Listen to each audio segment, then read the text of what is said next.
Bonjour à tous et à toutes, bienvenue sur All That Jazz, le premier podcast français consacré à la comédie musicale. On s'appelle toujours Anna et Fanny, et on commence par vous rappeler la date de notre prochain rendez-vous au All That Jazz Cinéma Club.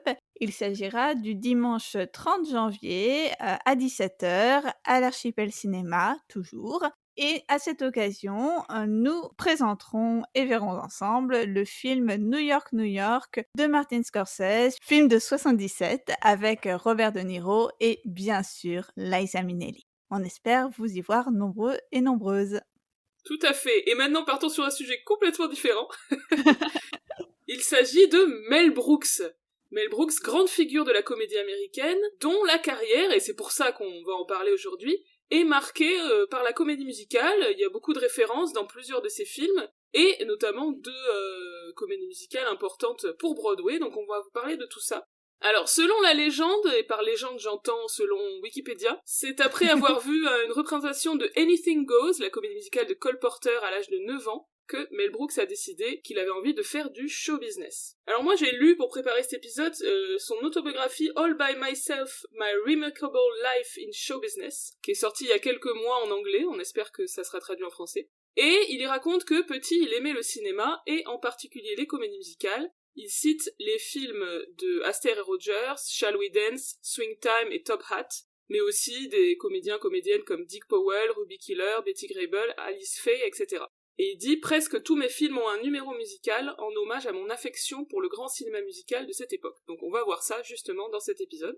À noter que Mel Brooks, vers le début de sa carrière, a participé à une première comédie musicale à Broadway en 1962 qui s'appelait All American, dont il a écrit le livret, avec une musique de Charles Strauss et une mise en scène de Joshua Logan. Et il y avait Ray Bolger, cet acteur que Fanny apprécie particulièrement, dans le rôle principal.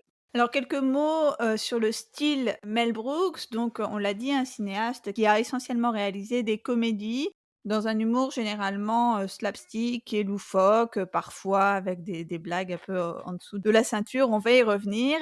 Et il a la particularité de travailler très souvent sur le registre de la parodie. De nombreux de ses films, là encore on va y revenir, sont des parodies de films de genre.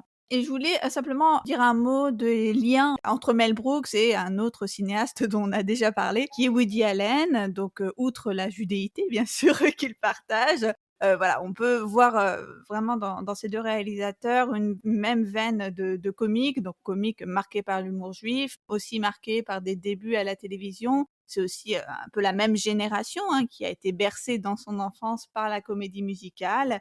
Une même génération qui, dans le tournant des années 70, va beaucoup se tourner vers le registre parodique, puisque c'est ce qui caractérise aussi les tout premiers films de Woody Allen.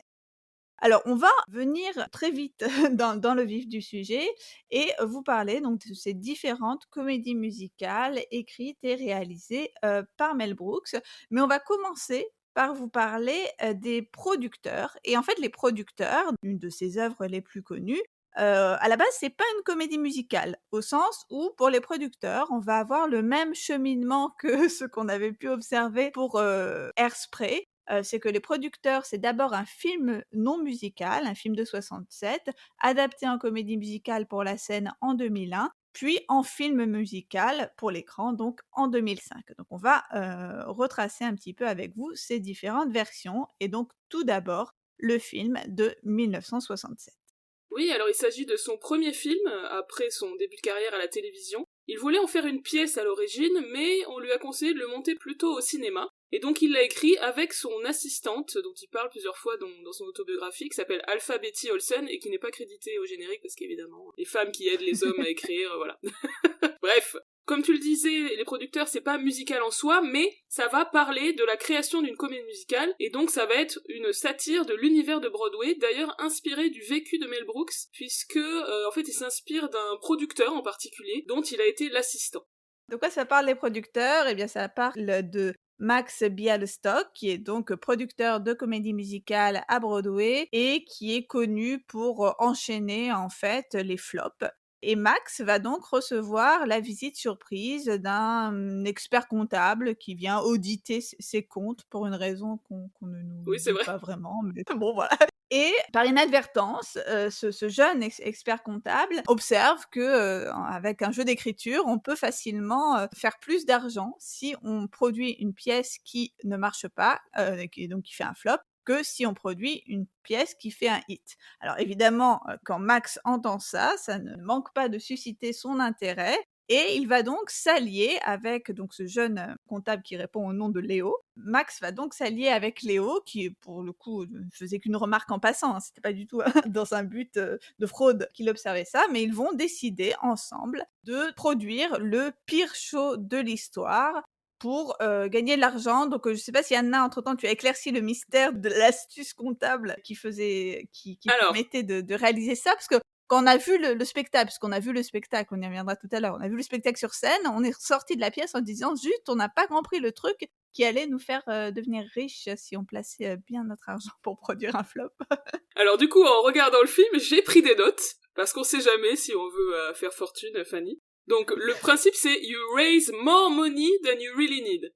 Par exemple, tu récoltes $1 million, alors qu'en réalité, ta pièce va coûter que 60 000. Si ça s'arrête au bout d'une représentation, boum, tu récupères le reste et pas besoin de rembourser les investisseurs. Alors que si ta pièce fait un succès, oui, tu dois rembourser les investisseurs. C'est à peu près ça. Je suis pas sûre que ça marche dans la vraie vie, hein, je veux pas...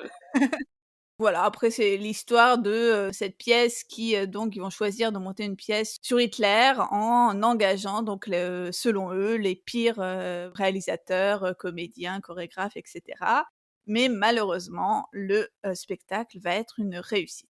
Bon, je pense que c'est pas la peine, d'en dire plus, mais, voilà le pitch en quelques mots. Très tarabiscoté comme toujours, mais c'est comme ça qu'on aime mes pitchs. C'était très bien expliqué. Et puis de toute façon, on va développer certains aspects dans notre analyse. Alors, outre le côté backstage, mise en abîme que vous avez, j'imagine, déjà bien cerné, les producteurs vont aussi s'inspirer de comédies classiques qui se sont moquées du nazisme, comme Le Dictateur de Charlie Chaplin, ou encore To Be or Not to Be de Ernst Lubitsch. Et d'ailleurs, Mel Brooks produira et jouera dans un remake de To Be or Not to Be quelques années plus tard. Le projet au début s'appelait Springtime for Hitler, et il a été présenté à plusieurs studios, mais qui ont refusé parce que ça leur paraissait trop choquant. Je crois que Universal lui a proposé d'appeler ça Springtime for Mussolini. Parce qu'apparemment, se moquer de Mussolini, c'est un peu moins touchy que se moquer d'Hitler. Finalement, il a fini par trouver un distributeur indépendant qui s'appelait Embassy Pictures. Le film a eu droit à 8 semaines de tournage et a coûté un peu moins d'$1 million, ce qui n'est pas beaucoup. Au casting des producteurs, on trouve Zero Mostel dans le rôle de Max.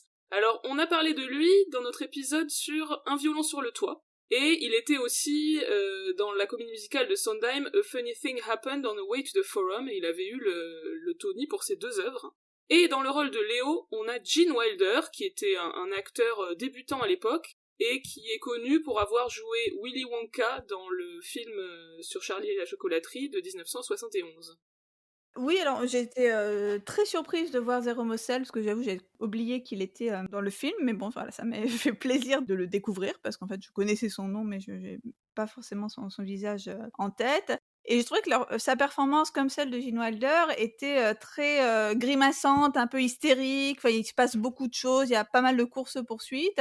Je me suis demandé si, dans une certaine mesure, ça se reliait pas aussi à tout un pan de la comédie des années 60, que je connais, très mal, hein, il faut le dire, mais je me disais dans ce qui se passe, par exemple, dans les films de Blake Edwards, je pense à The Party avec Peter Sellers, enfin voilà, ça m'a fait un petit peu penser à tout cet, univers-là. Oui, je crois que t'as raison qu'il y a une proximité dans le côté un peu humour burlesque. Mmh. D'ailleurs, Peter Sellers, on va en reparler un peu plus tard. Alors, je voulais noter en passant, parce que c'est une personne qui est très importante parmi les collaborateurs de Mel Brooks, c'est que le chorégraphe des producteurs s'appelle Alan Johnson. Auparavant, il avait joué dans West Side Story, puis il a travaillé en fait tout au long de sa carrière sur différentes productions de la pièce. Et ensuite, il travaillera sur plusieurs films de Mel Brooks, et c'est lui, notamment, qui réalisera le fameux remake de To Be or Not to Be dont je parlais il y a un instant. Sur les thématiques dans les producteurs, outre ce qu'on a déjà dit, j'avais envie de un peu développer sur la représentation de la masculinité, notamment à travers le personnage de Léo, donc Léo Bloom, qui passe pendant le film de garçon frustré, peureux, avec son doudou bleu là qu'il a tout le temps avec lui, mal à l'aise, etc., à un mec plus viril, plus affirmé. D'ailleurs, c'est dit dans une réplique « Go from a little nobody to a big somebody ». Alors, c'est aussi un protagoniste qui va être mal à l'aise avec l'homosexualité, donc il y a une séquence dans l'ascenseur qui est un peu gênante avec Carmen Gia, donc qui est l'assistante du metteur en scène, où on sent qu'il ne supporte pas d'être en la présence de cet homme homosexuel, c'est très très bizarre. À l'inverse de Max, qui lui a beaucoup moins de soucis avec ça, parce que lui c'est un vrai homme, voilà, bon, on va reparler de cet aspect à propos de la pièce, c'est un petit peu malaisant, mais ce qui est touchant dans le film, je trouve, c'est quand même l'histoire d'une amitié. D'ailleurs, il y a une déclaration d'amitié à la fin, les personnages s'ouvrent à cette affection mutuelle qui les fait évoluer. Léo cesse d'avoir peur de tout, et Max cesse d'être un gros cynique. Je trouve ça assez touchant, et d'ailleurs c'est développé dans la pièce, à la fin, avec la chanson Till Him, qui sonne comme une chanson d'amour. Et pour le coup, sur laquelle ne plane pas ce soupçon d'homosexualité qui est globalement récurrent et à motif comique Ouais, omniprésent chez Mel Brooks. c'est vrai. Je trouve que c'est une vraie déclaration d'amitié, fait sur le modèle d'une déclaration d'amour, mais pourtant on s'en moque pas, Ouais. pour une fois. Alors, moi je me suis lancée dans un truc un peu absurde, qui était les différences avec la comédie musicale, qui pourtant vient après, mais en fait, c'est du fait que j'ai d'abord vu la comédie musicale et ensuite le film. Donc je me dis: «C'est un peu bizarre de procéder, comme ça», mais bon, allez, je me lance à parler de ça maintenant. Donc j'ai regardé le film en ayant pas mal la comédie musicale en tête et j'ai un peu identifié quelques différences. Alors il y a des passages qu'on ne retrouve pas dans la comédie musicale, notamment un moment où, Max, quand il vient de rencontrer Léo, ils vont faire ensemble un petit peu tout le tour de New York pour, commencer à essayer de le convaincre de s'allier à lui. Dans la comédie musicale, on fera plutôt le choix d'ajouter un numéro musical qui va se concentrer sur les frustrations de Léo et qui explique ensuite qu'ils veulent rejoindre Max. Moi, je trouve que c'était pas mal en fait de les voir finalement devenir un peu amis au fil de ces quelques plans itinérants dans New York, parce qu'autrement, c'est vrai qu'il y a aussi l'idée que Léo va se rallier très vite à lui, alors qu'ils se connaissent à peine. Donc, je trouve que c'était plutôt pas mal. Oui, puis forcément au théâtre, une scène à Central Park avec une balade en barque sur le lac, bon, c'est sûr que ça passait un peu moins bien. On a dans le film le personnage Oula, une assistante donc qui va être l'assistante du bureau des producteurs. Sa présence m'a semblé encore plus problématique dans le film que dans la pièce. On reviendra aussi sur la pièce. Mais là, c'est vraiment, elle est ostensiblement présentée comme une, femme objet, voilà, parce que Max dit: «Bah, voilà, je me suis acheté un jouet, enfin voilà le toy que je me suis offert». Et voilà, on a un plan sur les fesses de cette blonde plantureuse qui est le stéréotype de la dame blonde. Enfin voilà, on a ce personnage féminin encore plus problématique, je trouve, dans ce film original que ce qu'il sera de la comédie musicale. Mais à la différence de la comédie musicale, ce personnage ne vient pas ensuite se mettre entre les 2 hommes, parce que bon, on a une histoire d'amour dans la comédie musicale entre Léo et Ulla qui, voilà, qui est un peu ressentie comme une trahison par Max, mais il y a pas du tout cette histoire d'amour dans le film. Oui, tout à fait, je suis d'accord avec toi. L'apparition du personnage féminin dans le film de 67 est vraiment abusée, ça m'a... Je t'ai envoyé tout de suite un message tellement ça m'a choqué. Elle est littéralement présentée comme un objet acheté par Max pour être assorti à son nouveau Mmh. bureau. C'est comme ça que c'est dit, hein. Ouais, Et ouais. c'est vrai que dans le film, à part faire une espèce de petite danse sexy à plusieurs reprises, elle sert strictement à rien. Au moins, même s'il y a des choses problématiques dans la pièce, au moins elle est un petit peu plus développée, quoi. C'est un film aussi qui m'est apparu, très 60s dans son esthétique, dans le tu vois, dans le générique, dans les costumes, dans le fait qu'il y a un personnage qui s'appelle LSD, qui chante une chanson d'audition qui est très, chanson, flower power des années 60. Ça m'a semblé très ancré dans les 60s, alors que les versions, musicales, hein, donc à la scène comme à l'écran, sont assez atemporelles. Je trouve que c'est assez, le côté film sur Broadway, mais où on ne sait pas vraiment à quelle époque ça se passe, alors qu'ici c'est très marqué. Oui, c'est vrai, c'est une très bonne remarque, j'avais pas spécialement pensé, mais le film est très ancré dans son époque, et notamment avec ce personnage de hippie, donc comme tu disais, LSD, qui chante une chanson qui s'appelle Love Power. En chanson d'audition, il est tout de suite casté, ils disent direct, ça correspond parfaitement à Hitler, c'est super logique. Et d'ailleurs, c'est un personnage qui n'existe pas dans la pièce, hein, puisque dans la pièce, c'est l'auteur, puis ensuite le metteur en scène, après un retournement, qui va jouer le rôle d'Hitler. Donc ce personnage, en fait, très marqué, disparaît complètement dans la pièce. On a également, autour du personnage du metteur en scène, il me semble beaucoup moins développé. Aussi, on n'a pas, la présentation de toute son équipe, et de manière générale, on voit beaucoup moins, en fait, les répétitions et le spectacle dans cette version non musicale que plus tard dans les versions musicales, mais bon, ce qui est assez logique, hein, puisqu'on s'attarde moins sur la préparation du spectacle. Oui, l'aspect backstage sera beaucoup plus présent dans la pièce, qui va ajouter des tropes vraiment typiques du genre, comme le fait que le rôle principal se blesse le soir de la première et doit être remplacé. D'autres petites choses que j'ai remarquées, on est vraiment déjà entré dans la question de l'adaptation. Ouais.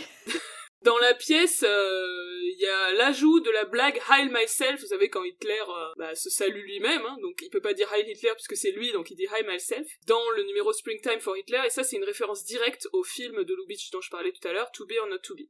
Et autre différence, il y a une fin qui est légèrement différente puisque dans la pièce, Léo part à Rio avec Oula, et ensuite il revient pendant le procès pour sauver Max. Un espèce de climax émotionnel un peu plus puissant que dans le film de 67, je trouve. Et donc, sur, les questions d'adaptation, moi ce que j'avais observé que c'était de toute évidence un film qui appelait déjà beaucoup à l'adaptation en comédie musicale. Non seulement en fait parce que, il y a une comédie musicale dans le spectacle, on a déjà un spectacle dans le spectacle quand c'est un film, mais aussi parce que alors je sais pas, encore une fois, c'est peut-être juste un effet de ma vision rétrospective qui voit le film non musical après la comédie musicale, mais j'ai trouvé qu'il y avait vraiment des moments où le scénario appelait à un développement sous forme de numéro musical. Par exemple, lorsqu'il y a le monologue de présentation de Max qui explique qu'avant il était un grand metteur en scène, ou encore le passage où Max explique justement cette arnaque, cette manigance qu'ils ont trouvée pour gagner de l'argent. Tout ça, plus tard, ça deviendra des numéros musicaux dans la version musicale. Et du coup, ça m'a semblé en fait manquer, tu vois, c'est bête, dans la version non musicale. Je me suis dit que c'était peut-être parce que ces grands monologues avaient été aussi conçus pour Zéro Mostel comme un peu des moments d'attraction de son talent comique, qui du coup, ça donnait pareil une pause dans le récit pour avoir quelque chose de spectaculaire, même si c'était pas de l'ordre, encore une fois, du musical.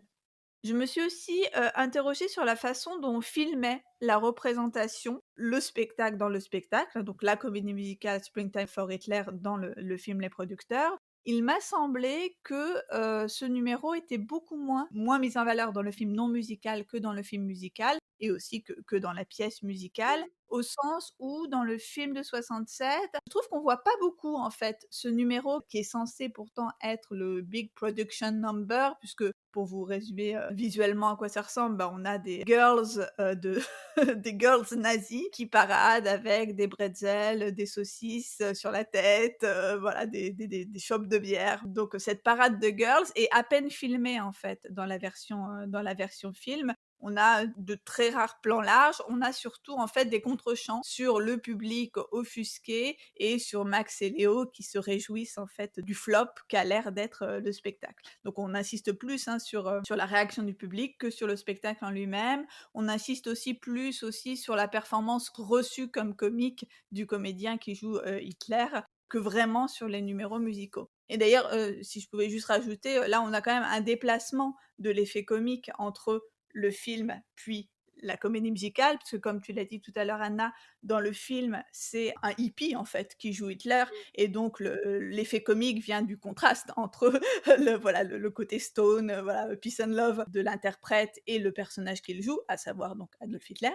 Et de l'autre côté, dans les versions musicales, le comique viendra du contraste entre le côté efféminé et encore une fois le personnage d'Adolf Hitler. Donc à chaque fois, on a l'impression que l'acteur ridiculise le personnage d'Hitler, mais d'une façon un petit peu différente dans les deux adaptations.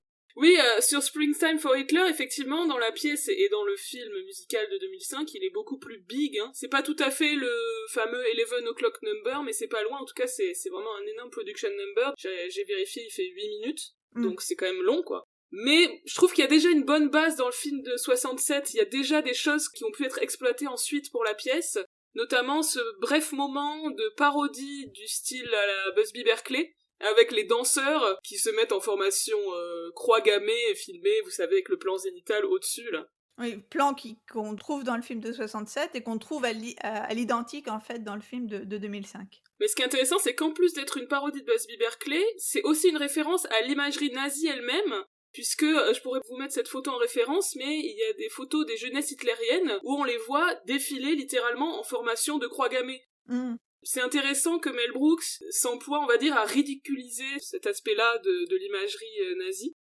Et pareil avec la parade de Girls dont tu parlais tout à l'heure, elles sont toutes déguisées en symboles de la nation allemande, mais c'est des symboles hyper prosaïques et ridicules, quoi, la bière, les bretzels, etc. Donc je trouve que ça montre de manière assez intéressante le côté grotesque et absurde du nationalisme.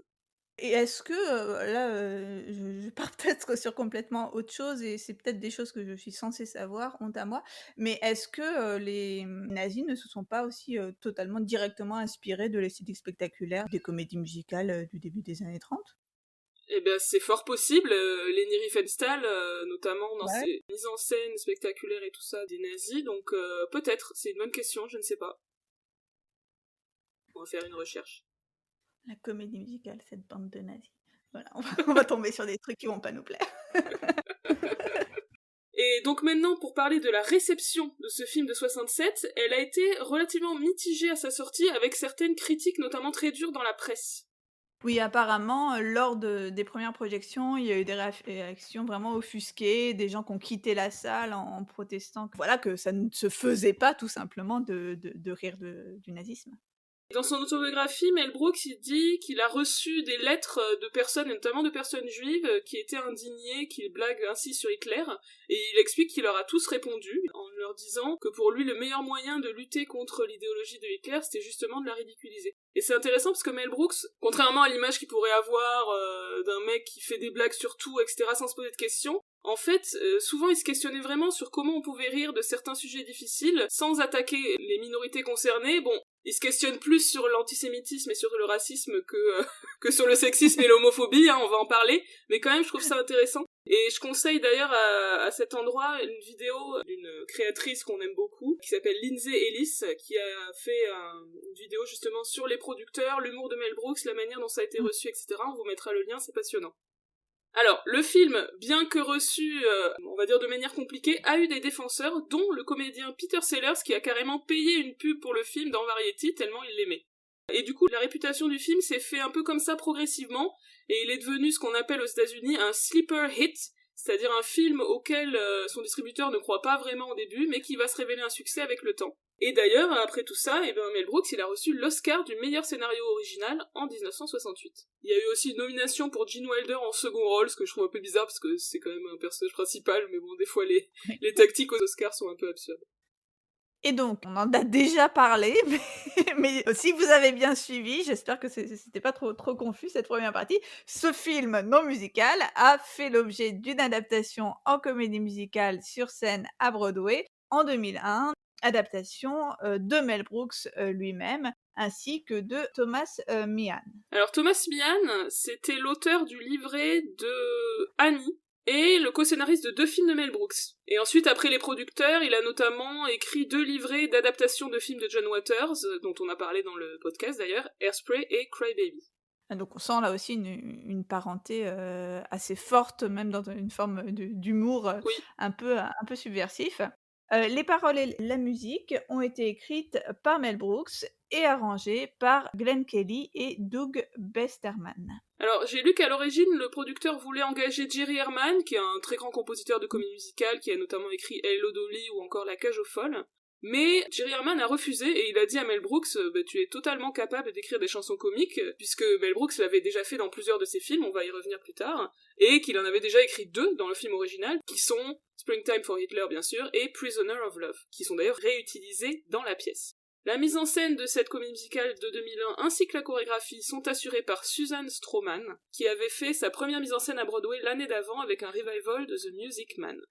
La pièce ouvre à Broadway au St. James Theatre en avril 2001. Le rôle de Max est tenu par Nathan Lane, comédien qui a fait beaucoup de rôles à Broadway, qui a été largement nominé, puisqu'il est 6 fois nominé pour les Tony Awards, et en a remporté 3 pour If Anything Happened on the Way to the Forum en 1996, pour les producteurs en 2001, et pour Angels in America, la pièce de Tony Kushner, dont Anna, je crois, tu avais vu une représentation à Paris. Oui, à la Comédie Française, mise en scène par Arnaud Desplechin, c'est vraiment magnifique cette pièce. Et donc, il a obtenu le Tony en 2018, son 3e Tony donc. C'était donc Nathan Lane dans le rôle, de Max et le rôle de Léo et tenu à Broadway par Matthew Broderick, donc acteur de cinéma et aussi, à Broadway, lui aussi, détenteur, d'un Tony pour How to Succeed in Business Without Really Trying et il avait été, nominé d'ailleurs aussi au Tony pour, les producteurs, mais bon, c'est finalement Nathan Lane qui l'a remporté et j'ai lu sur Wikipédia qu'il, c'était la voix de Simba dans Le Roi Lion. Voilà, ça m'a Oui, ça m'a étonnée. Alors, Les Producteurs est une pièce qui va connaître un succès, historique aux Tonys de 2001. La pièce a remporté 12 de ses 15 nominations, en établissant ainsi le record du plus grand nombre de récompenses de l'histoire des Tonys et un des quelques, musicals à avoir gagné dans chaque catégorie pour, lequel il était, nominé. Parce qu'en fait, il remporte 15 de ses 12 pardon, de ses 15 nominations parce qu'en fait, il y a plusieurs fois 2 nominations dans une même catégorie. Je ne sais pas si vous avez suivi, l'astuce, mathématique. Ce record de nomination n'a été battu qu'en 2016 par Hamilton. Hamilton qui avait alors reçu 16 nominations, mais ce sont toujours les producteurs qui détiennent le record absolu du nombre de récompenses en termes de Tony Award. Donc, dire si ce fut un succès, cette pièce de 2001. et donc ce succès, on va dire à la fois critique et public des producteurs, me semble-t-il, a lancé à partir donc, du début des années 2000 une mode de comédie musicale très portée sur le comique à Broadway. On a eu dans les années suivantes par exemple Avenue Q, Spamalot qui est également une adaptation d'un classique de la comédie, à savoir Sacré Graal des Monty Python, ou encore Book of Mormon. Tu sais qu'en lisant ce que tu viens d'écrire, je me suis dit adaptation d'un classique de la comédie, Book of Mormon. Je me dis c'est quand même un peu osé de dire que le livre de Mormon c'est un classique de la comédie. Ah ouais, c'est pas une blague, le Book of Mormon? Et donc, cette adaptation musicale des producteurs, nous l'avons vue sur scène. Quelles sont les versions que nous avons vues? Eh bien, Fanny l'a déjà vue à Londres. Raconte-nous tout, Fanny. Donc la version londonienne des producteurs, avait ouvert fin 2004, hein, donc c'est un de ces comédies musicales, de gros succès de Broadway qui vient rapidement dans le West End. Nathan Lane y avait repris son rôle de Max après que Richard Dreyfuss avait été congédié par la production 4 jours avant l'avant-première, jugé, incapable d'accomplir en fait le rôle. Donc je trouve ça assez curieux. Mais bon, donc Nathan Lane est, visiblement venu à la rescousse et le rôle de Léo était alors joué par Lee Evans qui avait déjà joué avec Nathan Lane sur le film de 1997, Mouse Hunt, un film que je ne connais pas. Moi, j'ai vu donc les producteurs en juillet 2006. Alors j'ai dû faire des recherches et actualiser mon tableau Excel parce que je m'étais trompée, j'ai mis 2008, mais c'était bien en 2006, donc je pense pas que, Nathan Lane y était encore, mais bon voilà, j'ai pas retrouvé le playbill, donc je ne pourrais pas vous dire qui jouait dedans, mais toujours est-il que j'ai vraiment adoré. Je suis même devenue assez obsédée par la bande son, pendant toute une période. J'ai beaucoup écouté les chansons des producteurs dans les mois, voire même les années qui ont suivi et là encore, en fait, c'était un de ces, succès, surprises au sens où j'y allais vraiment sans m'attendre à rien et j'ai absolument, adoré. C'est là encore un de mes grands, souvenirs de comédie musicale sur scène. Alors, bon, évidemment, ça date, beaucoup, donc je peux pas vous en parler, en détail, hein, de cette production.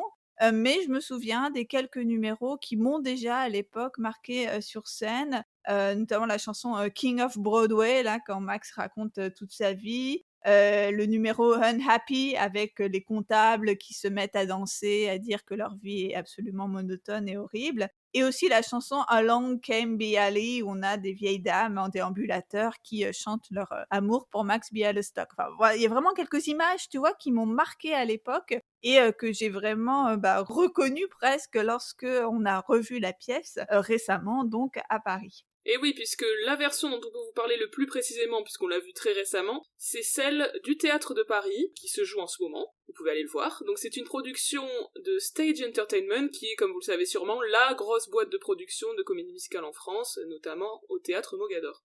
Alors c'est bien ce doux, essaimage de stage dans différents théâtres, peut-être que finalement Paris va devenir le nouveau Hambourg où on va avoir une comédie musicale de Stage Entertainment dans chaque théâtre, hein, qui sait?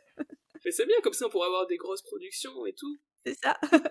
Alors, apparemment, Laurent Bentata, qui est le directeur général de Stage Entertainment France, il y a peut-être un peu de storytelling, mais il explique qu'il a découvert pour la première fois les producteurs à Madrid en 2006, et que donc ça a éveillé en lui le désir de le montrer en France, et il a enfin pu le faire en 2021. La mise en scène est assurée par Alexis Michalik, qui est un jeune prodige du théâtre français, vous connaissez sûrement, qui a écrit et mis en scène de grands succès, notamment Le Porteur d'Histoire ou encore Edmond. Ça se joue toujours, prolongation jusqu'en mai, donc on vous conseille d'aller le voir. Oui, parce que c'est vraiment une très belle production qui a absolument rien à envier à la version londonienne, enfin en tout cas dans ce que je me souvenais. Ça m'a paru assez proche en réalité de la version que j'avais vue à Londres. C'est vraiment une réussite en termes de production, il y a 16 comédiens, chanteurs, danseurs qui sont tous très bons, les ensembles dansés sont vraiment très bien, j'ai adoré la I Want Song, Je voudrais être un producteur, et notamment l'intro avec les comptables malheureux dont tu parlais juste tout à l'heure, là j'ai adoré ce moment, et la danse des vieilles dames aussi avec les déambulateurs, c'était très drôle. Tout l'ensemble était sur scène à ce moment-là, j'ai remarqué. Et on a un certain nombre de changements de costumes assez bluffants d'ailleurs, notamment à ce moment-là, j'essayais de repérer toutes celles et ceux qui partaient un petit peu plus tôt parce qu'ils étaient dans la scène suivante. Enfin voilà, on a beaucoup de monde sur scène de manière générale, beaucoup de costumes, enfin il se passe pas mal de choses et c'est vraiment chouette. Un aspect que j'ai retrouvé et qui est un peu moins chouette Mm. et que j'avais un peu oublié en fait à force d'écouter justement la bande son seule dans mon coin, c'était la question des rires du public, notamment face à cet humour de Mel Brooks qui est souvent problématique, hein. On l'a peut-être pas assez dit, hein, mais bon, on l'a un peu dit à propos du film, mais il y a un certain nombre de blagues sexistes, homophobes qu'on retrouve dans la pièce. Et notamment, tout ce qui va concerner, les personnages de, folles, avec tous les guillemets que justifient l'emploi de ce terme, bien sûr. Essentiellement donc le personnage du metteur en scène, Roger Debris, et de son assistant, Carmen. Surtout le personnage de Carmen, voilà, je me suis un peu demandé, à plusieurs reprises, quelle était la nature des rires du public. Est-ce qu'on riait, avec le personnage? Est-ce qu'on se moquait du personnage? Hein, toujours cette ambivalence, toujours, délicate. Oui, difficile de savoir sur quel pied danser à ce niveau-là. Le public rit de ses attitudes, etc., de folle, hein, comme tu disais, entre guillemets. J'ai trouvé ça assez cringe, hein, quand même, sur le moment. Hein. C'est dans la lignée du film. Enfin, voilà, ils ont pas spécialement travaillé sur cet aspect-là, je trouve. Même si, sur scène, à Paris, quand Andy Koch, donc l'interprète de Carmen, a été applaudi à la fin de sa première scène, de sa première apparition, je me suis dit que son talent comique et sa personnalité un peu over the top, hein, puisqu'il joue souvent des personnages de ce type, étaient applaudis aussi pour ce qu'elles sont. Donc voilà, je suis un peu entre deux comme toi. Il y a un moment aussi sur le même registre que j'ai trouvé un peu gênant dans la chanson Je voudrais être un producteur, un moment un peu de gay panique, c'est-à-dire que le personnage de Léo, en fait, parmi les girls qui dansent autour de lui, il y a un mec qui est habillé en girl, quoi. Et Léo essaie sans cesse de l'éviter alors que le mec le poursuit. Je suis pas vraiment fan de ce moment. Il me semble avoir pour souvenir que dans la version, que j'ai vue à Londres, c'était pas un mec, mais genre, une entre guillemets encore, une femme moche qui, jouait, tu sais, la dernière des girls sur le côté et que c'était de là Ah qu'étaient les ouais, flux comiques et j'ai l'impression que c'est la même chose dans le film et du coup, ça m'a vachement choquée quand j'ai vu ça à Paris parce que je me suis dit: «Mais ils ont rajouté un truc un peu, homophobe», alors que ça n'y était pas, en tout cas dans la version dont j'avais le souvenir à Londres. je crois que t'as raison, parce que dans le film, je me suis posé la question du statut de ce personnage qui est censé être pas attirant, etc. Ok, oui, donc bah, si c'est le cas, ça veut dire que Michalik a rajouté une blague homophobe, super, bravo. En revanche, moi, je voulais absolument saluer quelque chose. En fait, à la fin de la chanson Keep It Gay, c'est une chanson dans laquelle Roger Debris, donc le metteur en scène choisi pour la pièce, va présenter son équipe qui est entièrement composée d'homosexuels. Et donc, à la fin de ce numéro, on présente Last and Least dans la, dans la version originale, le personnage de Shirley, qui est donc d'ordinaire, donc dans les productions que j'avais pu voir à Londres et dans les extraits de captation que j'avais pu voir, c'est d'ordinaire un personnage de lesbienne butch. Donc ça veut dire une lesbienne qui incarne le stéréotype de la camionneuse avec voilà, hyper masculine, une chemise à carreaux. Ce personnage m'a toujours mis extrêmement mal à l'aise car il est évident qu'à ce moment-là, le public rit d'elle. Sa seule apparition est en soi comique lorsqu'elle chante notamment Keep it gay, keep it gay, keep it gay, d'une grosse voix monotone. Enfin voilà, on se moque assez ostensiblement du personnage. Et là, en fait, je t'en ai parlé en sortant, je me rappelle, Anna, en tant que spectatrice, j'appréhendais en fait ce moment je me suis souvenue que ce moment allait arriver, comme je connaissais bien la pièce, et vraiment j'appréhendais les réactions du public autour de moi. Et ça m'est rarement arrivé, mais là c'était vraiment très très fort, tu vois. Je me disais, mais ils vont se moquer d'elle, et c'était très dur pour moi à vivre. Et en plus, c'était d'autant plus dur de le voir dans un contexte français. Enfin, je sais pas si Mm. c'est pour une obscure raison, mais voilà. Et là, en fait, donc Alexis Michalik fait le choix de transformer totalement le personnage et de garder un personnage de lesbienne butch, mais plutôt dans le style du personnage de Shane dans The L Word, si ça évoque quelque chose à certains de nos auditeurs auditrices. C'est-à-dire plus hyper stylé, branché, mais avec ce côté blasé. Donc on garde en fait la blague de l'équipe 100% homosexuelle, même lorsque voilà, il va chercher une femme, ben c'est une lesbienne, mais en gommant vraiment ce côté lesbophobe ou butchophobe, je ne sais pas si ça si c'est un mot. Et ça m'a semblé vraiment très rafraîchissant et en mode voilà, vraiment merci Alexis Michalik, je sais pas. J'ai trouvé que c'était un gros changement, mais que voilà, c'était plus possible de voir des blagues comme ça aujourd'hui en fait. Ou juste on rit d'une butch parce qu'elle a une dégaine de butch, quoi. Voilà. Donc je voulais saluer ce changement. Parmi les autres petites remarques à faire sur la pièce, j'ai bien aimé, en fait les musiciens étaient non pas dans la fosse, mais ils étaient dans les loges sur le côté, et aussi ils étaient sur scène au début, pendant que le public s'installe, ils ont joué des classiques type Gershwin, ce genre de choses, c'était très sympa. Bon, on était vraiment dans le côté très backstage, quoi, où on nous montre qu'on est sur quelque chose qui se passe dans un théâtre, puisque même quand on est juste dans le théâtre en train de se préparer, bah, il y a déjà quelque chose qui se passe sur scène. Il m'a semblé aussi qu'il y avait aussi des acteurs dans les loges au moment où il y a le spectacle dans le spectacle, mais peut-être que je confonds avec Frankenstein, parce que j'ai l'impression qu'il y a un peu le même phénomène sur Frankenstein, donc je ne sais plus trop. Ah oui, dans Frankenstein Junior, il me semble qu'il y avait des gens sur le côté pendant Putting on the Ritz. Ouais, il me semble aussi, ouais, c'est pour ça, peut-être je mélange. On en reparle tout à l'heure. Alors, par contre, truc bizarre, il n'y a pas eu d'entracte, alors que dans la pièce, techniquement, il y a une entracte. Et en plus, c'est vraiment marqué comme une entracte, c'est-à-dire il y a un numéro de fin d'acte 1 avec toutes les mélodies, tout le monde qui se mélange, donc ça, c'est le code pour dire c'est le dernier numéro avant l'entracte. Et ensuite, au retour de l'entracte, il y a une blague sur où là, elle a repeint tout le bureau en blanc, et ils arrivent dans le bureau, ils reconnaissent pas, ils disent mais qu'est-ce qui se passe, quand est-ce que tu as eu le temps de repeindre tout ça? Et elle répond pendant l'entracte. Mais comme il n'y a pas eu d'entracte, il y a juste une minuscule interruption avec un petit sketch d'une personnage de vieille, bah c'est un peu bizarre. Ouais, je me demande vraiment pourquoi ils ont fait ce choix. Est-ce que c'est en raison de la crise sanitaire? Enfin, c'est ouais, très bizarre. J'ai trouvé très rigolo le numéro final avec tous les comédiens qui demandent, au moment des saluts, en fait, qui demandent au public de se barrer. J'aime bien ce truc, cette dimension méta, le côté briser le quatrième mur qui est extrêmement fréquent chez Mel Brooks. Alors quelques mots de l'adaptation, puisqu'évidemment on l'a vu à Paris, donc on l'a vu en français. C'est une traduction de Nicolas Angèle, qu'on connaît bien maintenant sur la scène, on va dire, de la comédie musicale parisienne, puisqu'il a déjà traduit pour Stage Entertainment, Grease, Chicago ou encore Ghost. Alors moi, j'avais vraiment beaucoup les chansons dans l'oreille, donc j'étais très attentive à la question des traductions. Globalement, j'ai vraiment trouvé ça très bien. Il y a des choses que j'ai beaucoup appréciées. Par exemple, For Hitler and Germany, dans Springtime for Hitler, devient pour Hitler et la patrie, et non pas et pour l'Allemagne. Voilà, comme j'avais pu craindre, donc j'étais très contente de ce choix. Il y a des choses que je trouve un peu moins réussies, comme We Can Do It, qui devient On peut le faire.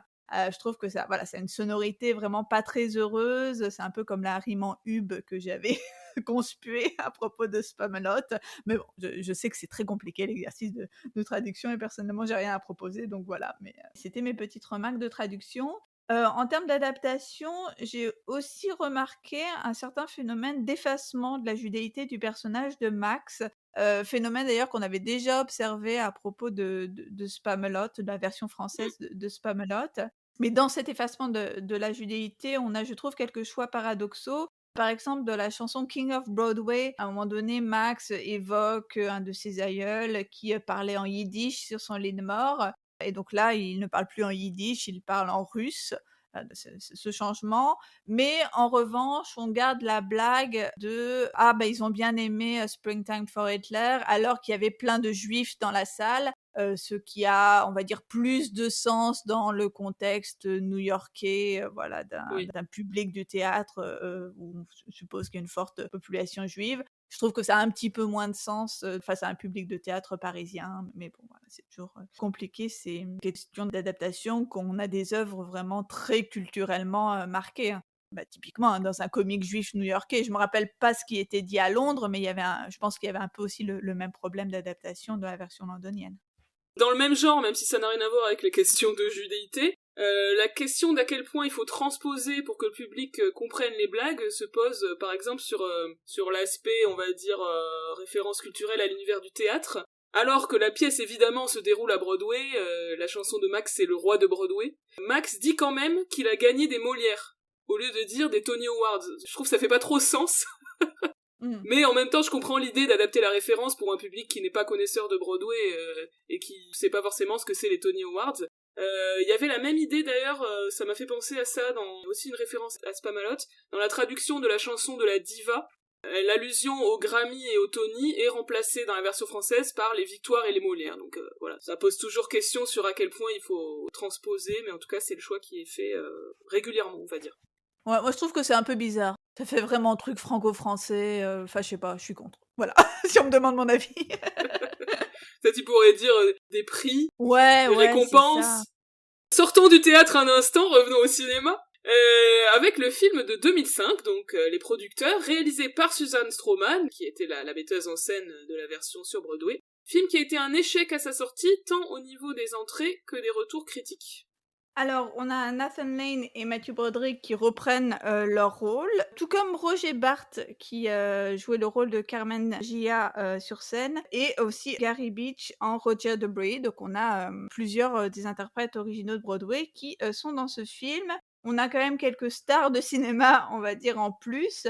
Notamment Uma Thurman dans le rôle de Oula et Will Ferrell dans le rôle de Franz Lipkin, l'auteur nazi donc de la pièce Springtime for Hitler. Alors je me suis quand même demandé, hein, après coup, qu'est-ce que Uma Thurman venait faire dans cette galère, Oui. hein, parce que en fait, je me demande, quand t'es actrice, surtout à ce stade de sa carrière, pourquoi tu acceptes de jouer dans un truc comme ça? Enfin, quel intérêt tu peux trouver à ce personnage? Je sais pas, bref, ça me dépasse.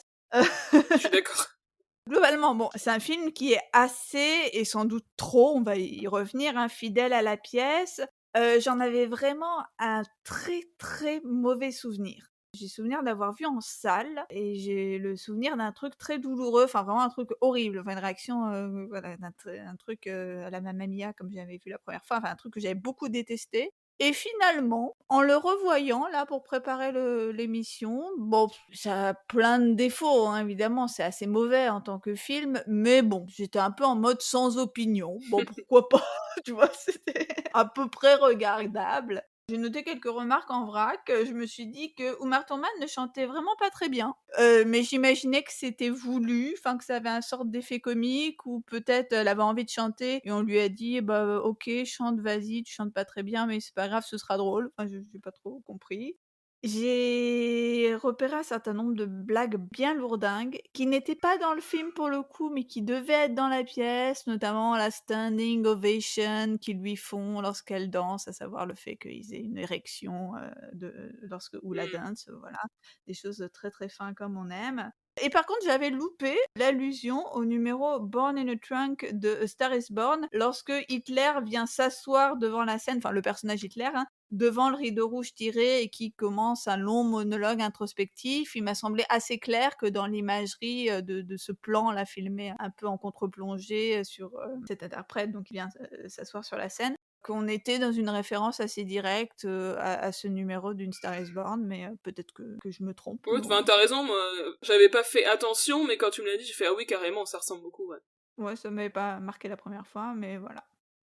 Bon, il y a clairement, il me semble quand même dans ce film, quelque chose qui fonctionne pas. Je me suis demandé si c'était pas que le plaisir particulier que l'on tire à regarder les producteurs, sur scène, ça tient à cette incongruité en fait de nombreuses scènes, de situations, le nazisme à la sauce Follies, le comptable austère qui se mue en star de Broadway, la chorus line de Petite Vieille. Toutes ces images très fortes sur scène, par leur incongruité, perdent un peu de cette incongruité au cinéma. comme si on était un peu plus habitué à voir au cinéma des espèces d'hybridation entre les univers comme ça, et que du coup c'était un peu moins marquant. Globalement, j'ai trouvé que c'était trop théâtral pour le cinéma, avec des acteurs qui jouent comme au théâtre, même dans leurs expressions, dans la façon de bouger, dans des gags qu'on reproduit à l'identique pour l'écran. Par exemple, le gag des pigeons articulés, puisque donc le nazi là, qui a écrit le livret de Springtime for Hitler, il élève des pigeons voyageurs sur le toit de son appartement. Et ces pigeons ne sont pas des vrais pigeons, mais des pigeons articulés. Ça avait un sens sur scène, mais du coup, Ouais. pourquoi les avoir mis comme tels au cinéma? Enfin, je trouvais ça juste curieux. Et en plus, dans ce film, ils trouvent le moyen de couper certaines chansons, enfin de faire disparaître certaines chansons qui étaient parmi mes préférées, notamment The King of Broadway et Where Did We Go Right? Oui, c'est assez bizarre de les avoir coupés. Surtout The King of Broadway, qui est donc la chanson de présentation de Max, qui est un des numéros les plus notables et les plus connus, il semble, de la pièce. D'ailleurs, en fait, il a été tourné, mais ensuite coupé. Et il est bien pourtant, hein, on pourra vous mettre le Ouais, lien. j'ai vu du coup. Je trouve qu'il est assez chouette avec les chorégraphies, c'est comme dans la pièce, hein, mais en mode danse traditionnelle juive. Il y a même une référence à Fiddler on the Roof, puisqu'il y a littéralement un mec qui joue du violon sur un toit. J'ai bien aimé ce numéro, donc on peut se demander, je comprends qu'il fait pas avancer l'action, dans le sens où Max explique qu'il était le King of Broadway et que maintenant il l'est plus, et ça on le comprend dans la narration, mais je trouve un peu dommage, en plus c'est un morceau de bravoure pour Nathan Lane, moi, c'est dommage. Sur le reste, je suis complètement d'accord avec toi pour le côté très théâtral du film, au niveau du jeu des acteurs, comme tu disais, mais aussi des décors qui font vraiment fake, je trouve. J'y crois pas du tout, notamment les extérieurs, quand ils sont censés être sur Broadway, là, devant le théâtre et tout, mais je vois à 1000 kilomètres que c'est en studio, ça me fait bizarre, en fait. Et il y a certains moments, notamment les scènes qui sont dans le bureau de Max, ou encore celles chez Roger Debris, qui sont quasiment identiques à la pièce, avec des procédés tirés directement du théâtre, en fait. C'est-à-dire des personnages qui se parlent en aparté, comme si les personnages juste à côté n'entendaient pas ce qu'ils se disent, ou qui se tournent vers la caméra après avoir dit une réplique marrante. Enfin, j'étais là, mais c'est vraiment bizarre de voir ça au cinéma, quoi. Alors, il y a quand même quelques tentatives, on va dire, de transposition au cinéma, comme le numéro We Can Do It, qui est le fameux numéro où Max convainc Léo de s'associer avec lui, et ce numéro devient ambulant, c'est-à-dire que les personnages sortent du bureau pour aller en ville, et là, il y a, en plus, je trouve le clin d'œil est pas mal, puisqu'on a un retour au film original, puisqu'ils vont aller au parc, et ça va rappeler la fameuse scène dont on parlait tout à l'heure dans le film de 67 de Mel Brooks. Et puis ça a un vrai sens pour le coup, pour un numéro comme ça de motivation, que d'être itinérant au cinéma. Donc là effectivement, c'est une adaptation un peu intelligente.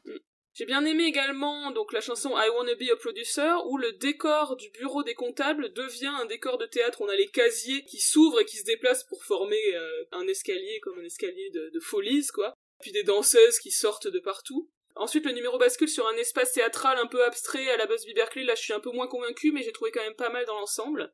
Qu'il y avait des tentatives de cinématographiser, on va dire, les numéros. Le duo dansé entre Léo et Oula, qui s'appelle That Face dans le bureau, reprend un peu, je trouve, les codes de la comédie musicale hollywoodienne classique, hein, de ces duos dansés amoureux, mais ne fonctionne pas vraiment ni sur le spectaculaire de la danse, j'ai trouvé que c'était vachement trop découpé au niveau du montage, ni sur le côté vraiment humour parodie. Alors c'est quand même assez drôle quand ils couchent ensemble derrière le canapé et qu'on ne voit qu'un membre ou un vêtement qui ressort de temps en temps. Puis voilà, c'est l'idée que, on va dire dans la comédie musicale classique, les numéros dansés, en fait c'est comme si c'était une représentation du sexe, mais sauf qu'on peut pas montrer le sexe donc on les fait danser ensemble. Donc plutôt rigolo, mais je trouve quand même que ça fonctionnait mieux sur scène. Donc ouais, c'est un peu valable pour l'ensemble du film, hein, de toute façon. Alors, il y a une scène post-générique avec la fameuse chanson Goodbye, là, où ils disent au public de se barrer. J'ai trouvé un peu bizarre parce que ils disent merci d'être venu voir le show, mais c'est pas un show, les gars, c'est un film. C'est peut-être ça le problème du film, en fait. Par contre, c'est rigolo, ça se termine par Mel Brooks qui chante Get out, it's over. Je trouvais ça plutôt rigolo.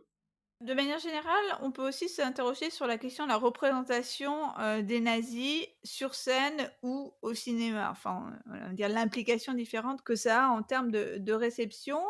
Si le film est à ce point moins percutant que la pièce, alors que somme toute l'adaptation est, comme on l'a expliqué, assez scolaire, assez littérale, est-ce que ça tient pas au fait que le plaisir coupable du spectacle, c'est d'être témoin en direct de cette imagerie nazie passée à la moulinette de la comédie musicale?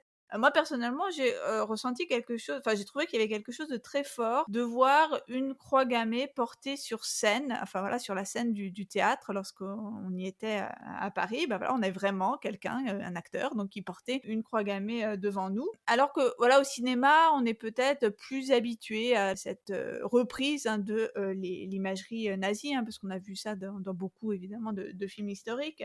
Bon après des croix gammées, on en voit aussi sur scène dans, La Maladie du bonheur ou dans Cabaret et j'avoue que ça m'a fait, pas le même effet. Mais voilà, je me suis dit que ça tenait que c'était sans doute encore plus subversif de, représenter l'imagerie nazie sur scène plutôt qu'au cinéma.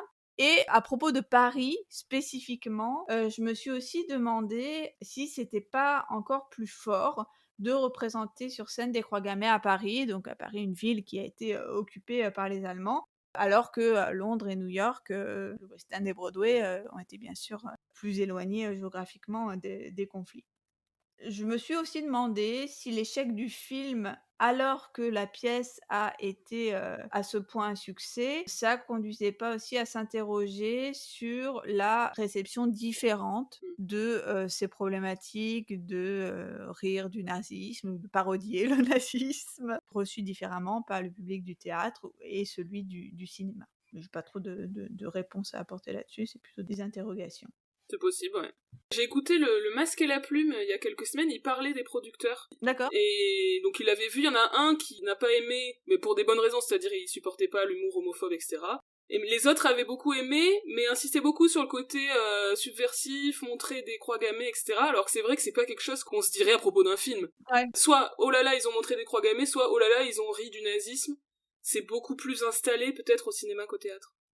Donc, on vous a bien parlé en long, en large et en travers des producteurs, mais il y a d'autres pièces de Mel Brooks, qu'on souhaitait, aborder et notamment Frankenstein Junior. Donc Frankenstein Junior qui pareillement a été d'abord un film, puis une comédie musicale sur scène. On n'a pas encore l'adaptation, comédie musicale au cinéma, je sais pas si ça va venir. Mais en tout cas, donc on va déjà vous parler du film, Frankenstein Junior de 1974. Alors, Frankenstein Jr., Young Frankenstein en anglais, c'est une variation autour du mythe de Frankenstein, donc vous connaissez, le fameux docteur qui crée un être vivant à partir de chair morte et qui est horrifié par sa création. Donc évidemment, à l'origine, c'est un roman de Mary Shelley, et on a eu de nombreuses adaptations et des suites souvent un peu improbables, hein, notamment des célèbres films dans les années 30, des productions Universal avec Boris Karloff, et on a eu des suites du genre La fiancée de Frankenstein, Le fils de Frankenstein, etc. Donc Young Frankenstein, c'est un peu dans cette idée-là. Du coup, Mel Brooks, sur une idée de Gene Wilder, qui est devenu à cette époque son complice, développe cette idée. Le scénario a été écrit par les deux et Gene Wilder joue le rôle principal. C'est donc une parodie de cette série de films de série B autour de Frankenstein, avec pour héros le petit-fils de Frankenstein qui revient en Transylvanie dans le château de son grand-père. Frankenstein Junior, c'est le début aussi de cette série de films parodiques que va faire Mel Brooks, puisque donc après le genre de l'horreur, il va s'attaquer au genre du western dans le film Blazing Saddles, dont on parlera tout à l'heure, le genre des films muets avec Silent Movie en 76, les films d'Hitchcock avec High Anxiety, parodie de Vertigo en 1977, ou encore une parodie de Star Wars qui s'intitule Spaceballs en 1987. Donc vraiment toute une série de parodies à la Mel Brooks. Oui, donc dès Frankenstein Jr., on retrouve cet art de la parodie. Il va reprendre le style des films qu'il parodie, donc le film est en noir et blanc, il y a au début du film un long générique comme c'était le cas à l'époque, la musique est travaillée dans le style de l'époque également. Alors Frankenstein Jr., c'est un film qui n'est pas musical, mais il y a quand même un numéro musical diégétique dans le film, qui est chorégraphié toujours par le même Alan Johnson, sur la chanson Putting on the Ritz, qui est une célèbre chanson d'Irving Berlin, qui a notamment été chantée par Fred Astaire. Cette scène a été suggérée par Gene Wilder, et Mel Brooks n'était pas convaincu, mais il a tourné quand même, et il a finalement découvert que Gene Wilder avait raison, et il l'a gardé, et il a bien raison parce que c'est une des scènes un peu cultes du film. Alors sur l'ambiance parodique, j'ai fait un rapprochement un peu avec Rocky Horror, hein, qui date vraiment de la même période, puisque la pièce Rocky Horror Show date de 73 et le film de 75. Et ça s'inspire aussi du mythe de Frankenstein, avec le château mystérieux, Frankenfurter, qui est évidemment une réécriture, on va dire, du docteur Frankenstein, Riff Raff, qui est l'assistant Igor, Rocky, qui est le monstre de Frankenstein, même si évidemment Frankenstein Jr. est beaucoup moins queer, beaucoup moins camp que Rocky Horror. À propos du film, moi j'avoue de ne pas avoir eu le temps de le revoir pour préparer l'épisode, donc je m'en souviens pas très bien. C'est un film que j'ai vu après avoir vu la comédie musicale, donc ce qui m'a surtout marqué lorsque j'ai vu le film, je me dis: «Ah il manque beaucoup de choses dans dans le film, la version comédie musicale est beaucoup mieux». Mais par contre, ce dont je me souvenais bien, c'était encore une fois un certain nombre de blagues qui m'ont mis extrêmement mal à l'aise, et notamment la blague de la toute fin, du film, Qui est la même dans la pièce. qui est la même dans la pièce, ouais, c'est ça. Je me rappelle même plus ce que c'est. Bah, le fait qu'à la fin, par une espèce de transmutation étrange, le personnage principal acquiert un énorme pénis, c'est pas ça? Ah oui, oui, oui, c'est ça. Comme ils se sont échangés, nanana, ouais, c'est ça. Voilà, vous voyez le genre. Alors donc, justement, la comédie musicale adaptée de Frankenstein Jr. va débarquer à Broadway en 2007.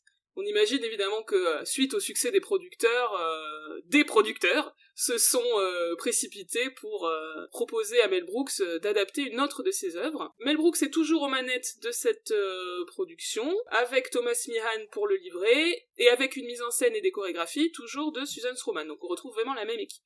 Le livret de la pièce est très proche du scénario du film, c'est la même structure, avec des chansons ajoutées à certains moments clés, comme Roll in the Hay, qui est développé à partir d'une très courte phrase chantée par Inga dans le film, He Was My Boyfriend, qui est développé à partir d'une phrase qui est dite par le personnage de la gouvernante, etc.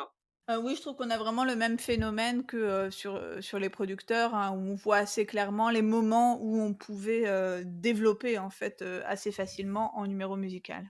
Alors, comme tu viens de le dire, le film était déjà assez scabreux, mais ça en rajoute dans la pièce sur ce côté-là, je trouve. Pour le cast, dans le rôle principal à Broadway, on retrouve Roger Bart, donc qui avait créé le rôle de Carmen Gia dans Les Producteurs, et également Sutton Foster dans le rôle d'Inga, qui est un jeune personnage d'assistante à l'accent de l'Est légèrement exagéré. On dirait que c'est un genre de personnage qui semble être une obsession de Mel Brooks. C'est clair que quand on voit toutes ces occurrences d'hommes blondes d'Europe de l'Est, on se dit qu'il a vraiment un kink, là, le Mel Brooks, sur un truc bien précis. Alors, là encore, quelles sont les versions que nous avons vues? Eh bien, Fanny, avant que nous le voyions toutes les deux en 2021, avait déjà vu Frankenstein Jr. en français au théâtre Déjazet en 2011, parle-nous-en. Oui, c'était un peu le prémisse, j'ai l'impression, du bouillonnement de la scène comédie musicale à Paris, telle qu'on la connaît actuellement. C'était une production donc de Lorenzo Vitali, qui avait produit Fame en 2008, et qui a ensuite produit Shrek en 2012. Donc on a eu comme ça le début en fait de gros spectacles musicaux qui venaient pour un certain nombre de représentations s'installer dans les théâtres parisiens, et ce avant que Stage s'implante durablement à Mogador. C'était une adaptation française, donc c'est joué en français, adapté par Stéphane Laporte et mise en scène de Ned Grugic. Donc là encore des noms, hein, qui aujourd'hui sont Oui. des grands noms de la comédie musicale sur la scène parisienne, mais voilà, qui étaient, je pense, au début, hein, de leur carrière, en tout cas dans ce domaine de la comédie musicale. Pour la distribution, dans le rôle du docteur Frankenstein, on avait Vincent Eden. Dans le rôle d'Igor, Zachary Sall, dans le rôle de Frau Blucher, Valérie Zacomer, et dans le rôle d'Elisabeth, Gaëlle Pinheiro. Donc beaucoup en fait d'acteurs et d'actrices qui aujourd'hui ont fait des belles carrières dans la comédie musicale. Donc là encore, je trouve ça presque attendrissant de repenser à il y a 10 ans, où ils en étaient déjà dans ce spectacle tout à fait sous-coté en fait. Moi j'ai un souvenir absolument formidable de cette représentation. Et là encore, un de mes plus vifs et forts souvenirs de spectacle sur scène, alors que je connaissais pas l'œuvre, enfin je connaissais pas le film, hein, Frankenstein Jr. Je m'attendais absolument à rien, et j'ai là encore adoré. J'ai adoré plusieurs chansons. J'ai adoré Vincent Eden, j'avoue, voilà, j'ai beaucoup aimé cet acteur. J'ai suivi avec beaucoup d'intérêt sa carrière ensuite, et c'était tout à fait inattendu. C'est une production sans orchestre, donc avec une bande son. Les chanteurs donc chantaient par-dessus une bande son préenregistrée. C'était un théâtre qui était presque vide le soir où on y était, mais on avait une énergie incroyable de cette troupe, des choses que j'ai trouvées vraiment, voilà, des numéros hyper entraînants, des choses que j'ai trouvées hyper drôles. Beaucoup de choses d'ailleurs qui m'ont choquée aujourd'hui lorsqu'on l'a vu en 2021, ne m'avaient pas choquée à l'époque. Ça m'avait pas du tout perturbée, mais bon, ça c'est les dégâts de l'âge et du wokisme, hein. C'est 10 ans plus tard, hein. Et en fait, on en parlera peut-être tout à l'heure, mais à l'occasion de la représentation de Metz, on a eu le bonheur de pouvoir parler un petit peu avec Vincent Eden à la suite de la représentation. Et quand je lui ai parlé de mon souvenir de Jazé, il m'a dit, et ça m'a fait vraiment plaisir, que mon ressenti était partagé par de nombreuses personnes en fait. Il y a beaucoup de gens qui ont adoré cette production de 2011 et d'autant plus adoré qu'il y avait absolument aucune promo sur le spectacle. Donc voilà, c'était vraiment une super surprise pour toutes les quelques personnes qui ont eu la chance de voir cette production. La troupe de l'époque en garde aussi un très bon souvenir. Donc voilà, j'étais heureuse d'apprendre ça, tu vois. Je trouve que ça fait toujours plaisir de savoir que ce que tu as ressenti en tant que spectateur est aussi partagé par les créateurs qui sont à l'origine de la pièce. Et donc, on a revu, enfin, j'ai revu et tu as vu Frankenstein Junior 10 ans plus tard, cette année, À l'Opéra de Metz. dans la très belle ville de Metz. C'était le week-end d'Halloween 2021, donc c'était parfaitement dans l'ambiance. C'était une pièce qui devait déjà se jouer en 2020 et qui, grâce au Covid, a été, a été repoussée d'un an et donc a permis d'attendre que je m'installe à Metz pour que ce soit logistiquement plus facile d'aller voir le spectacle. Donc la particularité de cette production, c'était donc d'être une production faite par l'opéra et donc il y avait la coexistence entre, des artistes résidents de l'opéra, notamment pour l'ensemble, des locaux de la troupe de l'opéra et des artistes de comédie musicale qui venaient de l'extérieur. Ce que nous expliquait aussi Vincent Eden, c'était que le modèle de travail pour les artistes d'opéra était très différent par rapport à ce qui se fait sur la comédie musicale, au sens où les relations de travail étaient beaucoup plus hiérarchiques et beaucoup plus codifiées, donc c'était assez détendant en fait pour les gens de l'opéra de faire de la comédie musicale, au sens où c'était plus libre. Le chef d'orchestre était apparemment très ouvert aux suggestions des comédiens, et notamment des comédiens qui étaient déjà dans la production de Déjazet, parce qu'il y en a quelques-uns. Vincent Eden reprend son rôle, mais il y a aussi Valérie Zachemer qui reprenait son rôle, il me semble. Voilà, le metteur en scène, le chef d'orchestre était très ouvert aux suggestions des artistes. Pour les ensembles dansés, on avait donc une partie du corps de ballet de l'opéra. Là, j'avoue que j'ai un peu trouvé que les danseuses classiques dénotaient un petit peu dans cet ensemble comédie musicale, ne serait-ce que physiquement. Voilà, c'est pas tout à fait le même profil que les danseuses habituelles qu'on voit dans les comédies musicales, mais bon, ça faisait le job malgré tout. Sur la production, de manière générale, moi j'ai beaucoup aimé. J'étais très impressionnée, notamment par les décors, par les changements de décors, notamment pour le passage de la bibliothèque au laboratoire, où à un moment donné il y a une table d'opération qui s'élève dans les airs comme dans le film. C'était très très impressionnant sur scène, et évidemment par rapport à la production beaucoup plus minimaliste et beaucoup plus à petit budget des Jazés, c'était très très différent. En termes de cast, Vincent Eden était absolument impeccable, comme la première fois que je l'avais vu. Dans le rôle d'Igor, on avait Grégory Jupin qui était vraiment très bien, même si très différent de la performance qu'avait fait Zachary il y a 10 ans. Il était plutôt dans quelque chose de très grotesque et très proche du film, tandis que Grégory propose une interprétation un petit peu différente, mais qui fonctionne également.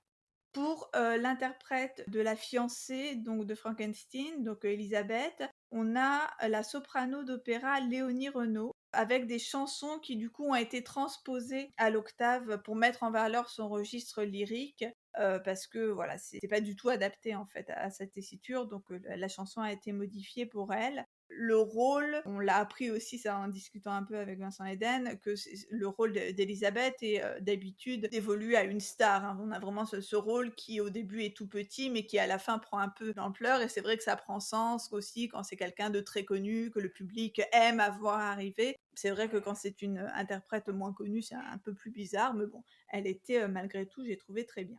Oui, c'est un peu comme un rôle de guest star, quoi. Ouais. C'est un rôle qui a été créé par Megan Mullally, qui est une actrice comique assez célèbre aux États-Unis. Si vous vous souvenez de la série Will and Grace, c'est elle qui jouait Karen. Alors en effet, normalement, c'est des chansons qui sont beltées, et notamment la fameuse chanson Deep Love, Amour profond, une chanson salace, on va dire, à double sens, en référence au pénis du monstre qui apparemment est énorme. J'avoue que cette chanson-là me fait plutôt rire.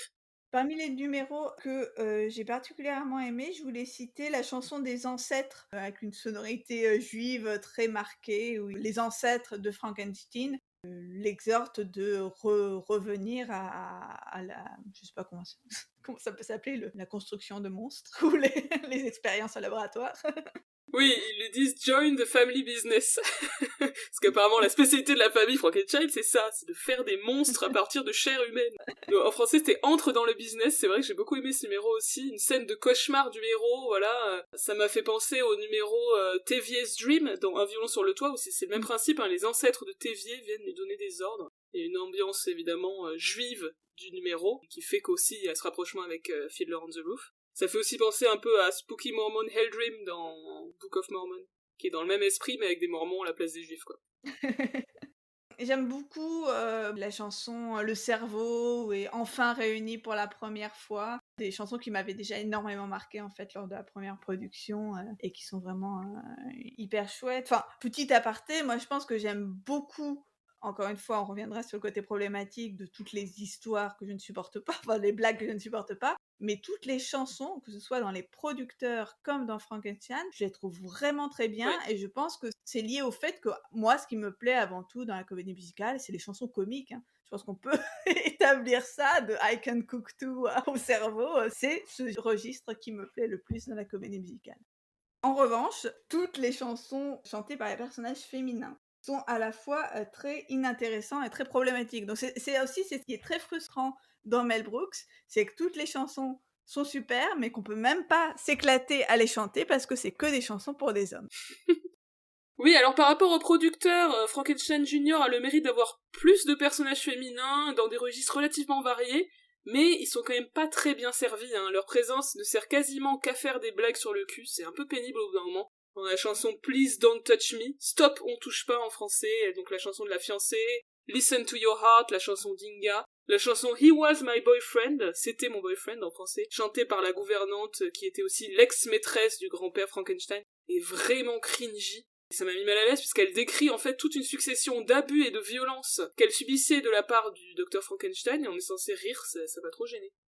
Moi, ce qui m'a particulièrement gênée, c'est le personnage d'Elisabeth, qui est présentée comme une harpie à la fois arriviste et prude, voilà, parce qu'elle veut pas que Frankenstein s'approche d'elle, et qui est insupportable. Et en fait, elle ne devient épanouie et sympathique qu'à partir du moment où elle a rencontré le monstre et son fameux attribut phénoménal. Oui. Donc l'idée, c'est qu'il lui fallait quand même un bon coup de pour qu'elle soit sympathique. Alors ça, vraiment, je me dis, c'est très très problématique. Oui. Sur la comédie musicale, donc lorsqu'on l'a revue à Metz, il y a fait plusieurs occurrences méta dont je me souvenais absolument pas, mais qui devaient déjà être dans la production originelle, hein, évidemment de Broadway puis de Paris. Hein, c'est juste que ça m'avait pas frappé parce que à un moment donné, les personnages disent ah ben ça on l'a chanté, ou ils parlent du fait que personne n'écoute, donc voilà, comme s'ils reconnaissaient la présence du public et le fait qu'on soit dans une situation de représentation. Bon. C'est du méta dont Mel Brooks est tout à fait coutumier. Alors juste pour développer un petit peu mon avis à moi personnellement je découvrais l'œuvre avec cette version, j'avais jamais rien entendu, et j'ai trouvé ça très chouette malgré les éléments cringy qu'on a mentionnés à l'instant. Les décors et la mise en scène c'est très efficace et j'ai trouvé de nombreux numéros très très réussis. Le numéro d'ouverture The Happiest Town in Town, donc qui était français, le bonheur ça nous rend heureux, mais bien dans l'ambiance, franchement j'ai bien aimé. Le cerveau, donc chanson de présentation du protagoniste, et encore réuni pour la première fois, duo entre Frankenstein et Igor, sont super, je suis d'accord avec toi Fanny. J'ai aussi beaucoup aimé l'ensemble de fin de l'acte 1, Transylvania Mania, avec tous les danseurs sur scène. Le numéro donc tiré du film Putting on the Ritz est très chouette aussi, donc c'est un spectacle dans le spectacle. Les personnages chantent pour montrer les capacités exceptionnelles du monstre qui va chanter et danser, et danser entre guillemets, hein, comme dans le film original, mais là il y a 4 personnages qui chantent au lieu de 2, j'ai trouvé ça très drôle et très entertainant. Et sinon, problématique personnelle, mais moi je suis toujours pas fan des imitations d'accent. Hein. Mais vous le savez, je crois que j'ai déjà dit plusieurs fois. Et ici, j'ai trouvé particulièrement chelou parce que ça ressemblait pas à des vrais accents, entre guillemets, parce que ils imitent tous des accents qui n'ont rien à voir les uns avec les autres, quoi. On dirait qu'il y en a un qui imite l'accent roumain, l'autre qui imite l'accent polonais, l'autre qui imite l'accent allemand, et l'autre qui imite l'accent russe, mais ça m'a vraiment perturbé. Je sais que c'est une problématique personnelle. Ils ont pas réussi à se mettre d'accord sur... C'est ça. Alors, vous voulez conclure en vous parlant rapidement de quelques autres films musicaux de Mel Brooks ou alors des numéros musicaux dans ces films. Tout d'abord, donc le film Blazing Saddles, en français Le shérif est en prison, film de 1974, donc il fait juste avant Frankenstein Junior et pas juste après, comme j'ai j'ai dit tout à l'heure, je m'excuse de mon erreur. C'est donc son 3e film, et il s'agit, comme tu l'as dit tout à l'heure, d'une parodie de western dans laquelle un homme noir est désigné comme shérif d'un village, et ça va, au milieu de toutes les blagues, etc., dénoncer les stéréotypes racistes. Alors, il y a 4 chansons originales, dont une pour le générique, chantée par Frankie Lane, un chanteur assez connu de l'époque. Dès la première scène, il y a un moment hyper drôle où les cow-boys blancs racistes demandent aux cow-boys noirs de chanter une chanson d'esclaves, et ils se lancent dans une version absolument superbe de I Get a Kick Out of You, qui est une chanson célèbre de Cole Porter dans Anything Goes. Et après, les cow-boys blancs réclament mais non, plutôt quelque chose comme Swing Low, Swing Chariot, qui est un négro spirituel hyper connu. Et du coup, les cow-boys noirs, ils sont en mode ah non, cette chanson, elle nous dit absolument rien. Un numéro sympa aussi, c'est le numéro Cabaret, I'm Tied, qui est chanté par un nouveau personnage de blonde avec un accent, donc là c'est un accent allemand en l'occurrence, puisque ce personnage est une sorte d'hommage / de parodie de Marlène Dietrich, c'est évident notamment dans ce numéro.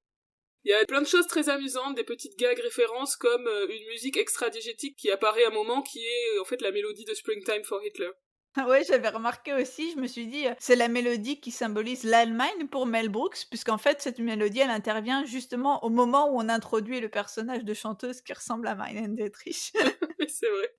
Et cette même chanteuse qui dit, lorsque quelqu'un frappe à la porte, elle dit « Welcome and bienvenue, welcome », donc référence évidemment à la comédie musicale Cabaret. Et alors, la fin de Blazing Saddles, c'est quand même assez exceptionnel, puisque ça devient, j'ai jamais vu quelque chose d'aussi méta en fait. On arrive, donc on débarque dans les studios de Warner Bros, où est en train de se tourner un numéro musical à l'ancienne, avec plein de danseurs en haut de forme, numéro chorégraphié toujours par Alan Johnson, et là, les cow-boys de Blazing Saddles débarquent et détruisent le décor puisqu'ils sont en train de se battre, en fait. Puis ensuite, on a une scène à la cantine des studios de Warner, avec notamment un gars qui est habillé en Hitler, comme dans les producteurs. Enfin bref, c'est méta de chez méta. Ouais, ça part vraiment dans tous les sens à ce moment-là, notamment après, on a carrément les personnages qui vont regarder la fin du film dans lequel ils sont, enfin voilà. Moi j'avoue, j'aime bien ce genre de truc, j'ai trouvé globalement le film plutôt drôle et justement pas trop en dessous de la ceinture pour une fois. Dans les blagues qui me font rire, par exemple, il y a quand, le méchant là qui s'appelle Hedley Lamarr, et qu'on le confond avec Eddie Lamarr, donc ça aussi c'est rigolo. À la fin, justement, quand il va au cinéma au Coleman Chinese Theatre, il montre sa carte d'étudiant pour avoir une réduction. Voilà, moi c'est le genre de blague tout à fait bébête et inoffensive qui me fait rire. C'est ça Mel Brooks, moi, qui me fait rire, moi. J'avoue que Blazing Saddles, sur tous les films que du coup j'ai regardé pour préparer cet épisode, je pense que c'est le plus drôle. Parce qu'effectivement, Ouais. c'est le moins lourdingue, le moins scabreux, et le plus intelligent sur la manière dont il va détourner certains clichés et dénoncer certaines choses. J'avais peur que ça me parle pas du tout parce que je suis pas très très versée dans le genre du western. Enfin, je veux dire, je connais pas bien les codes, donc j'avais peur que du coup, je vois pas trop le côté parodique, mais j'avoue avoir beaucoup aimé. Donc on vous conseille Blazing Saddles. Et d'ailleurs, c'est rigolo parce que Brooks évoque l'idée d'une adaptation musicale de Blazing Saddles, ça serait génial, dans le tout dernier numéro de Young Frankenstein, où l'ensemble chante Next Year Blazing Saddles. Donc peut-être que Brooks a rêvé de cette adaptation. Alors à Metz, c'est marrant parce que c'est échangé en bientôt les producteurs, puisque les producteurs allaient ouvrir très peu de temps après à Paris. Alors, on voulait aussi vous parler du film History of the World Part 1, ou La folle histoire du monde, un film sorti en 1981. C'est un film à sketch, en fait, qui va présenter l'histoire du monde de la préhistoire à la Révolution française. Et le numéro dédié à la période de l'Inquisition espagnole est un numéro de comédie musicale. On a Mel Brooks lui-même qui joue le rôle de Thomas de Torquemada, le grand inquisiteur. Donc, dans ce numéro, hein, on va retrouver tous les ingrédients de la comédie musicale dans sa version vraiment follies, délirante, avec des chorus lines de moines qui ont les jambes dénudées, chorus lines aussi de juifs torturés, des nonnes chantantes, on a même un ballet aquatique, voilà. Ça part dans tous les sens pour nous présenter cette joyeuse période de l'Inquisition. Oui, c'est quand même très improbable. Une piscine apparaît out of nowhere à la fin et les nonnes qui ouvrent leurs vêtements et se mettent en maillot de bain pour un numéro à la Esther Williams. Là aussi, il y a une sorte de parodie du côté monumental de ces numéros à la Busby Berkeley, notamment avec une immense menorah sur laquelle vont se dresser les nageuses à la fin. Je trouve que c'est vraiment un numéro très drôle. Ouais, je trouvais aussi qu'il y avait des grosses vibes Spamalot sur ce numéro, le côté vraiment over the top, absurde, loufoque. Oui, oui, puis le côté médiéval, et en plus, les Monty Python, je sais pas si tu connais, mais il y a un sketch célèbre des Monty Python sur la Spanish Inquisition. Nobody expects the Spanish Inquisition. Ça date d'avant, hein, donc il y a peut-être une petite inspiration. Ah ouais, je vais regarder. C'est extrêmement drôle. C'est pas musical, hein, mais c'est drôle. J'ai vu récemment que, donc, History of the World Part 1, malgré le titre, il était pas prévu d'en faire une suite, mais apparemment il y en a une en préparation sous forme de série pour la plateforme Hulu, qui va être écrite et produite par Mel Brooks. Bon, c'est au tout début de développement, mais je suis quand même admirative de Mel Brooks qui, à 95 ans, continue d'écrire des trucs et d'être très actif. Ouais, c'est fou ça. Et enfin, on voulait vous parler du film Robin Hood Men in Tights, en français Sacré Robin des Bois, un film de 1993 qui est une parodie donc de l'histoire de Robin des Bois et plus particulièrement de son adaptation cinématographique de 1995 avec Kevin Costner, le film donc Robin des Bois, Prince des voleurs. Alors, dans ce film, pourquoi on vous en parle, c'est parce qu'il y a plusieurs moments musicaux. Notamment, il y a une introduction au début par un groupe de rap qui vont un peu faire les ménestrels, qui posent le contexte de l'histoire. Je trouvais ça relativement original, et le rap revient ensuite au générique de fin. On a la chanson de Dame Marianne, donc évidemment l'amoureuse de Robin des Bois, en mode elle attend l'homme de sa vie. Alors, petite originalité, le personnage féminin n'est pas blond, mais roux, cette fois. Le numéro musical, on va dire, le plus notable de Robin Hood, c'est ce numéro chanté et dansé qui s'appelle Men in Tights. Donc c'est une chorégraphie des camarades de Robin des Bois qui célèbrent justement leur camaraderie, avec toujours ce truc un peu no homo, hein, c'est-à-dire ils disent we may look like sissies, on a peut-être l'air d'être homo, mais en fait on est viril, hein. Et du coup il y a une alternance entre des mouvements de danse marqués comme efféminés et des mouvements plus masculins, parce que les personnages vont se corriger pour tout de suite montrer qu'en fait ils sont virils. C'est une vraie obsession de Mel Brooks, hein, ce soupçon d'homosexualité sur les hommes qui font de la comédie musicale, hein, on l'a dit dans Les Producteurs, on l'a dit ici, mais c'est aussi même le cas dans Blazing Saddles, on en parlait tout à l'heure, à la fin, lorsqu'ils arrivent sur le plateau de tournage où il y a un numéro de comédie musicale, on a un réalisateur qui traite ses danseurs de tapettes ou je ne sais quoi, de pansies. C'est une obsession, hein, encore chez Mel Brooks. C'est clair. Et il y a un moment amusant, c'est la chanson d'amour de Robin à Marianne, que j'ai trouvé très drôle, qui pour le coup n'est pas une chanson originale. C'est The Night is Young and You're So Beautiful, qui est une chanson des années 30. Et alors, à noter également que dans ce film Robin Hood, Mel Brooks joue un rabbin. Il est très amusant dans ce rôle d'ailleurs. Et là encore, on retrouve, typique de Mel Brooks, de nombreuses allusions, méta et de nombreuses références en fait à d'autres films.